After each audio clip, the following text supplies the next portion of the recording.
These Symphonium Zenith in-ear monitors, which were passed to me at CanJam Singapore this year, really surprised me with what they're capable of. They're from a Singaporean company, Symphonium, and they're $17.99 or about $1,800, which is the same price as the Campfire Andromeda 10s I reviewed recently.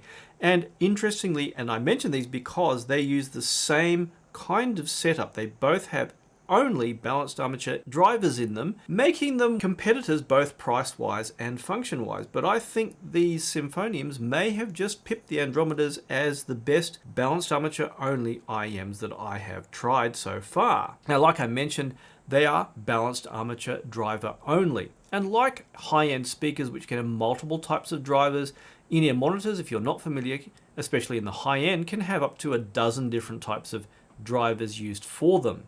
So using only the very old school hearing aid type balanced armature drivers, which are like a little box with a little armature in there that wiggles back and forth, is pretty much a big deal, because you'd think that at this kind of price, the IEMs would have multiple types of drivers. It's quite common to have, say, dynamic drivers, balanced armature, and electret drivers all in one. But Symphonium told me that they wanted to do a dedicated balanced armature driver pair of IEMs and get the best out of them they possibly could. And I reckon they've done pretty exceedingly well. Now, at the moment, they've got the upgrade Vortex cable on them, which is a $500 cable, which is incredibly thick and blingy. I think I'd like this on a pair of headphones, let alone a pair of IEMs.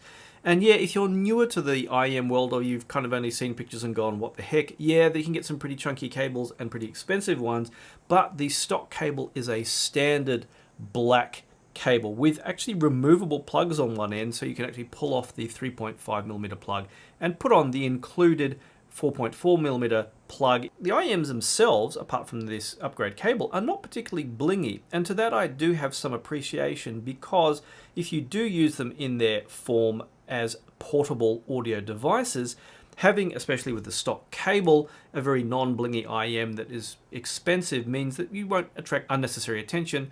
They also have, only using balanced armature drivers in them, have a somewhat smaller shell than some of the more crazy IEMs I've seen, and the nozzle sticks out enough that I think even people who have trouble getting fit with smaller ears should be reasonably okay, though I know there's always someone out there who has really small ears that getting a good seal with the ear tips can be some trouble. Now, to start with, when I put them in and had a listen, I thought, well, in terms of tuning, they're somewhat U or V-shaped depending on how you have them set up. So there was a prominent low bass and also a kind of sharp and maybe a little bit too bright treble for my tastes. Now, I tend to prefer slightly darker tunings to what maybe most people do, depending on what music I listen to.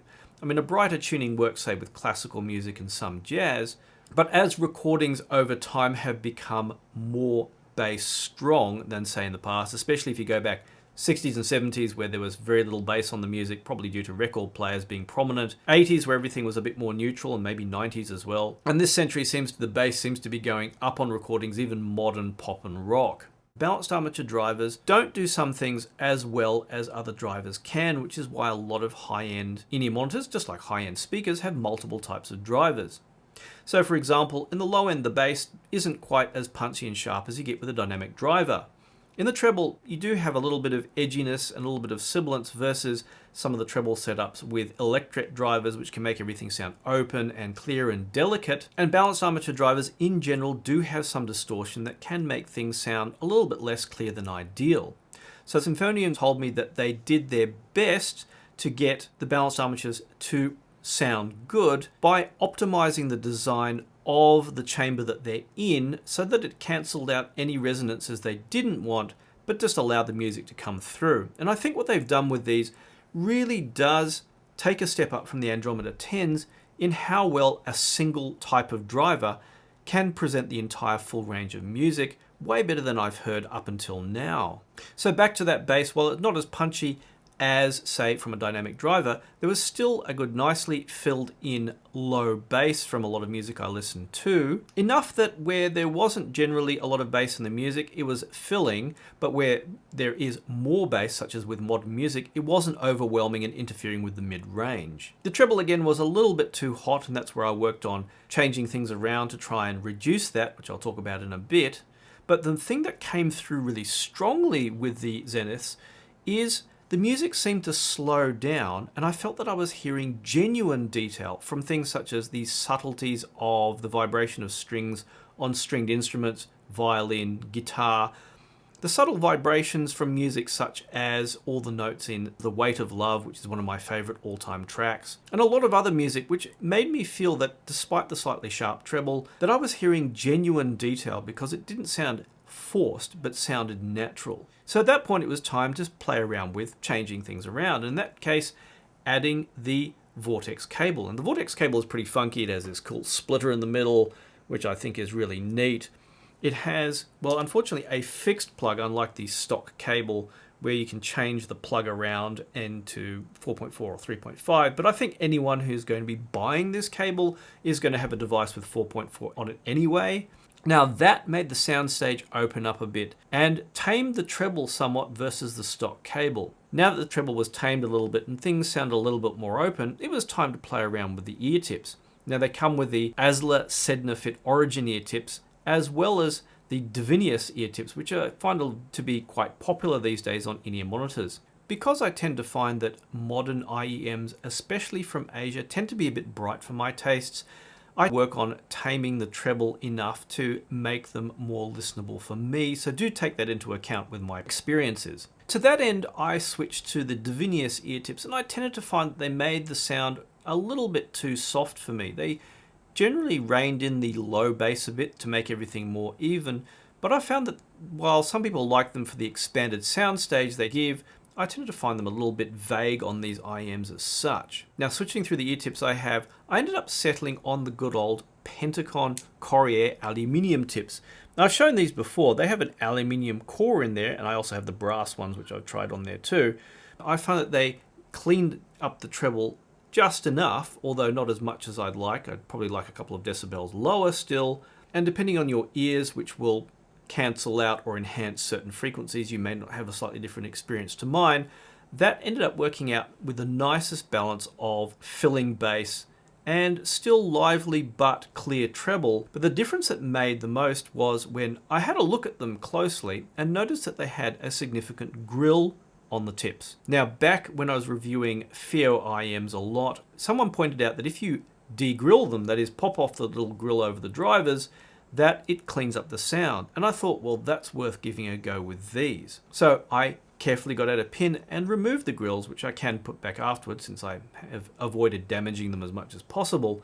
And that made a massive difference to the sound, more so even than the cable upgrade. And that led me to playing around again, and I found that after I de-grilled them and after it reduced that harshness in the treble, that I could put back on the stock cable and the IEMs became quite listenable with that. Maybe still not quite as clear as with the $500 upgrade, yeah, that's expensive, Vortex cable, but it made them much more listenable and much more enjoyable for me. That presentation of instruments where I heard all the subtle nuances and the emotion came through became even better. Even sharper and more punchy music from Stella became entertaining and enjoyable, and acoustic music especially became great. Now, while they don't have a super strong bass like a lot of IEMs do, and nor do they have that big open soundstage like you get from multi-driver IEMs that make everything sound cavernous, they don't have any dramatic effects like that. I'd probably say that the soundstage doesn't have great instrument delineation, so you can't clearly hear where everything is, but the subtle notes of instruments come through so well, and the subtleties of everything come through so well, that the music becomes enjoyable all the same. So while they're kind of, I suppose, lower of the high end, where if you consider the high end now goes over $10,000, they don't have all the fancy effects that you get with higher end IEMs, the fancy bass, the fancy soundstage, the fancy presentation that seems overly dramatic. It just focuses entirely on the instruments and vocals, for example, and makes these actually a very, very good listen for people who enjoy that fact, who have very good gear to use with them. And I think a lot of people, unlike me, who use chord gear, which is very uncolored, a lot of people use softer sounding R2R DAPs, tube gear, and the like with IEMs such as these, which balances things out, which I totally understand. So people who, unlike me, are less treble sensitive or prefer warmer gear to begin with and get something like these Symphonium Zeniths, may find the balance to work out very well. So I have a new champion in the sub $2,000 mark over the good old Andromeda 10s in the Symphonium Zeniths as an all balanced armature IEMs. As always, if you have a pair of these and you're checking these out to see what my opinion is, do leave your comments below and let me know what you think and how they worked out for you. What tips did you use? What system did you use? And what kind of music works really well or didn't work so well with them? I'd like to know about it. And undoubtedly, people looking to buy high-end IEMs would like to know too. Thanks again to my patron supporters and sponsors, and I look forward to chatting with you at CanJam.